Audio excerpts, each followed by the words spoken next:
Kabir Sahib education channel में आप सभी का स्वागत है। आज हम देखेंगे डायरेक्ट इनडायरेक्ट के आगे के नियम।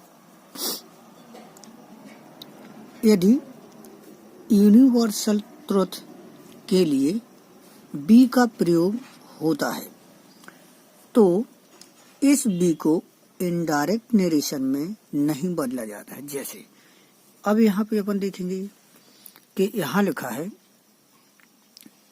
दे सेड, दे सेड बी कहे, उन्होंने कहा we can not live without air, हम बिना हवा के नहीं रह सकते। तो ये क्या है कि जो बी का प्रयोग किया गया है इन्वर्टेड कॉमा में, तो यहाँ पे क्या है, विश्वव्यापी वाक्य है कि क्या हम हवा के बिना रह सकते हैं? नहीं रह सकते।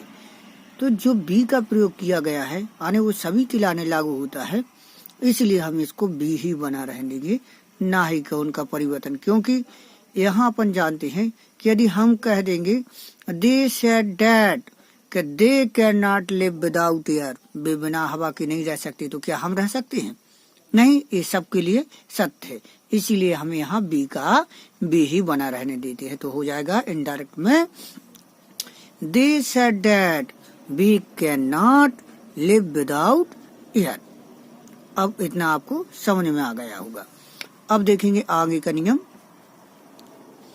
यदि कोई मैगजीन या न्यूज़पेपर आदि अपने लिए बी, और या अस आदि का प्रयोग करता है तो इनडायरेक्ट में इन्हें क्रमशः है, ध्यान रखें, एट, बी के लाने एट, और के लाने इट्स और अस के लाने एट में बदल दिया जाता है। अब यहाँ पे देखेंगे उदाहरण। जैसे डायरेक्ट नरेशन में लिखा है the Times of India, the Times of India जो न्यूज़पेपर है, सेज कहता है we are trying our best to keep you well informed.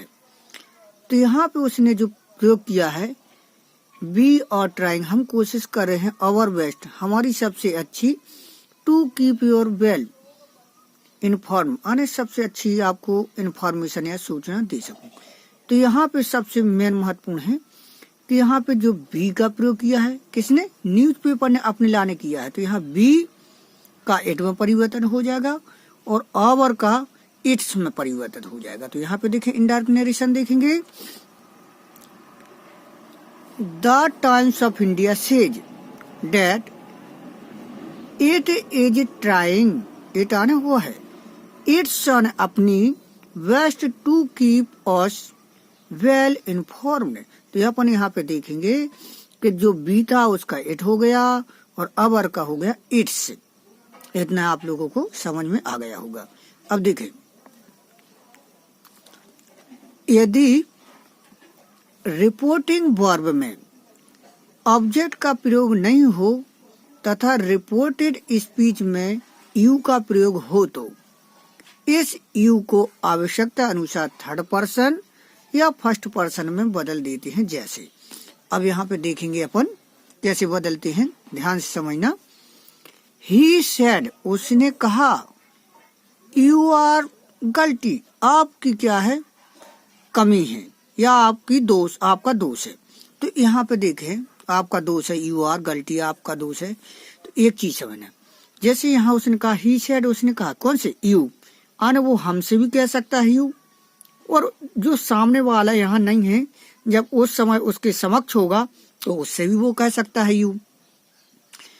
तो ही सेड यू आर गलती, आपको क्या है यहाँ पे दोष है। तो यहाँ पे देखें, तो इनडायरेक्ट स्पीच बनाने में लिखेंगे अपन सी सेड, वो कहती है डेट, या तो ही बोल सकते हैं, ही के साथ क्या हो जाएगा अपन यहाँ पे देखेंगे बाज, ही वाज गलती उसकी गलती थी। यह हो सकता है शी सेड दैट दे वर गलती उनके दोस्त थे। यह बोल सकते हैं शी सेड दैट उन्होंने कहा आई वाज गलती मेरी गलती थी। यह हो सकता है शी सेड दैट बी वर गलती और हम सभी की गलती थी। तो अब इतना अपन को ध्यान रखना है कि एक ध्यान रखना है यहाँ पे कि ऑब्जेक्ट कैसा नहीं है। ऑब्जेक्ट का मतलब होता है जब भी हम देखते हैं कि अपना वाक्य होता है उसमें लिखा रहता है शी सेड टू यू या आई उसने मुझसे कहा या आपसे कहा, तो जो कर्म होता है यदि वो हो तो अपन उसके अनुसार बदलते हैं सी को। आने जो सेकंड पर्सन होता है अपन ने देखा था का फर्स्ट पर्सन को सब्जेक्ट के अनुसार और सेकंड पर्सन को ऑब्जेक्ट के अनुसार बदला जाता है। ये अपन पहले देख चुके हैं नियम। सन में अपन ने लिखा था SON, सन के नीचे लिखा था 1 2 3। सन का मतलब है सब्जेक्ट, ओ का मतलब ऑब्जेक्ट, एन का मतलब है नॉट चेंज। तो उसके नीचे लिखा था 1 यदि फर्स्ट पर्सन है तो सब्जेक्ट के अनुसार, सेकंड पर्सन है तो ऑब्जेक्ट के अनुसार और थर्ड पर्सन है तो नो चेंज होता है। इतना आपको समझ में आ गया होगा। अब और देखेंगे अपन इनडायरेक्ट नरेशन में जब रिपोर्टेड स्पीच में प्रेजेंट टेंस को पास्ट टेंस में बदला जाता है तो निम्नलिखित शब्दों में भी परिवर्तन होता है। हम जानते हैं कि जब प्रेजेंट टेंस होता है तो उसको किस चीज में बदल देते हैं, रिपोर्टिंग में प्रेजेंट होता है तो उसको पास्ट में परिवर्तित कर देते हैं। ये अपन ने रूल्स देखा। तो हम देखेंगे कि कौन कौन से और परिवर्तन होते हैं वो देखना जरूरी है। तो आगे अपन देखेंगे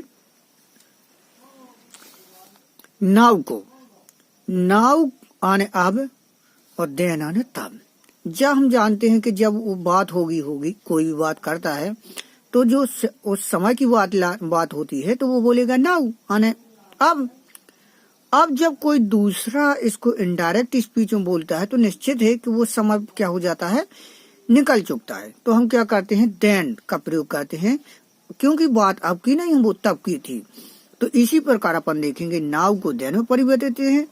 यदि उसने बोला है कम तो निश्चित उसने बोला था आने के लिए तो अपन बोलेंगे जाने के लिए कि उसने क्या कहा था कि जाओ आने उसके पास, क्योंकि अब अपन बोल रहे हैं तो उसके लिए बोल रहे हैं गो में बदला जाता है, लेकिन हमेशा नहीं बदला जाता, ये ध्यान रखना। इसी प्रकार दिस को डेट में, टुडे को डेट डे में, लेकिन हमेशा नहीं। इसी प्रकार दी जाने ए को बदल जाता है दोज में और हेयर का बदला जाता है देयर में। अपन जानते हैं कि कोई बात उसने कही होगी कि यहाँ तो अपन बोलेंगे वहां।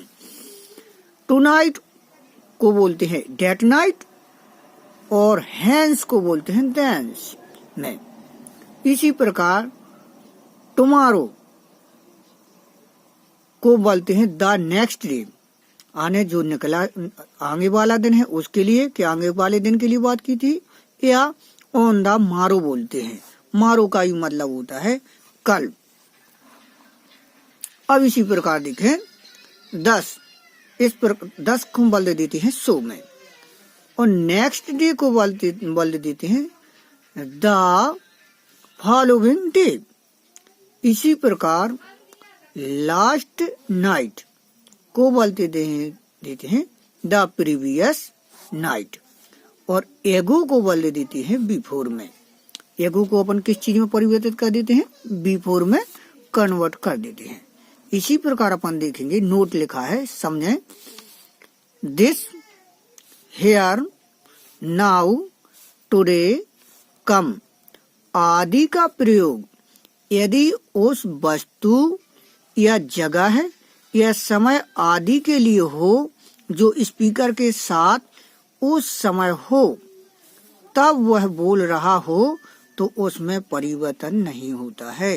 अर्थात अपन देखेंगे कि जब कोई स्पीकर यानी इनडायरेक्ट स्पीच में बोलता है और वो समय भी या वो व्यक्ति यहाँ वहीं होती है, तो इसको अपन परिवर्तित नहीं करते हैं। क्योंकि यदि उसने कहा कि दिस चेयर, यदि दिस चेयर बोला है उसने और अपन भी वही हैं, तो अपन भी तो बोलेंगे कि दिस चेयर। ये तो नहीं बोलेंगे कि उसका आगे का बल दे देंगे कि तो डेट बोल देंगे, या हेयर है तो अपन देयर बोल देंगे। क्योंकि वो बात जब वहीं की होती है, उस समय जब वक्ता भी होता है वही स्थान पर या समय पर, तो अपन इनको परिवर्तित नहीं करते हैं। अब लगता है आप लोगों को डायरेक्ट इनडायरेक्ट धीरे धीरे समझ में आ रहे होंगे। तो इसी प्रकार आप देखते चलें और सबसे पहले अपन टेंस सीखें और फिर टेंस के बाद अपन वॉइस सीखें और वॉइस के बाद ही आपको नरेशन समझ में आएगा, अन्यथा अपन को नरेशन समझ में नहीं आ सकता। क्योंकि जब हम उनके भाव समझने लगेंगे तभी हम नरेशन को अच्छी तरह से समझ सकेंगे। और जो हम नरेशन बना रहे हैं वो सिर्फ 12th या 10th के हिसाब के नहीं है, ये अपनी आने वाली जो या प्रतियोगिताएं हैं उनके हिसाब से भी हैं। तो ये नहीं कि हम सिर्फ 12वीं के लिए तैयारी करें, ये आपके लिए हमेशा काम आएंगे। तो इनको अच्छी तरह से समझते चलें, रूल्स लिखते चलें और अपनी नोटबुक तैयार करते चलें। लाइक करें, सब्सक्राइब करें और जितना हो सके आप इसको आगे से आगे सेंड करें, जिससे अन्य व्यक्तियों को भी आपके पढ़ाई का फायदा मिल सके। Thank you very much.